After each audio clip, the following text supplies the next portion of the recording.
राधे राधे, हर हर महादेव, जय श्री राम। मैं हूँ आपकी अपनी रेणु तिवारी और रेणु तिवारी ऑफिशियल में स्वागत करती हूँ। और मैं लेके आई हूँ बहुत ही प्यारी सी एक कजरी गीत है और बहुत ही देसी कजरी गीत है। आप लोग सुनेंगे तो बहुत ही आनंद आएगा। और अवधी लोकगीत सुनने के लिए मेरे चैनल को सब्सक्राइब करना ना भूलें। अगर आपको कजरी गीत अच्छी लग रही है तो प्लीज़ शेयर करें कजरी गीत को। कैसे गाई कजरी सावन के पखवारे में, बूंद पड़े न दुआरे में ना। कैसे गाई कजरी सावन के पखवारे में, बूंद पड़े न दुआरे में ना।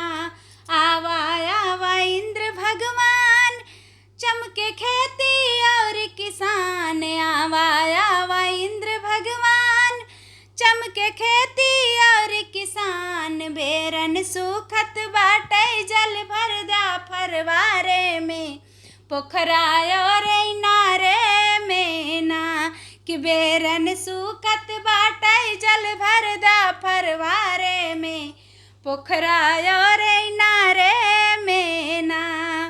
कैसे गाई कजरी सावन के पखवारे में, बूंद पड़े न दुआरे में ना। इतना पानी दिया बरसाए, तुलसी जी हरियर हो जाए। इतना पानी दिया बरसाए कि तुलसी जी हरियर हो जाए। इतना जिन बरसा की आफत होई खेतारे में, कितना जिन बरसा की आफत होई खेतारे में। पोखरा और इनारे में ना।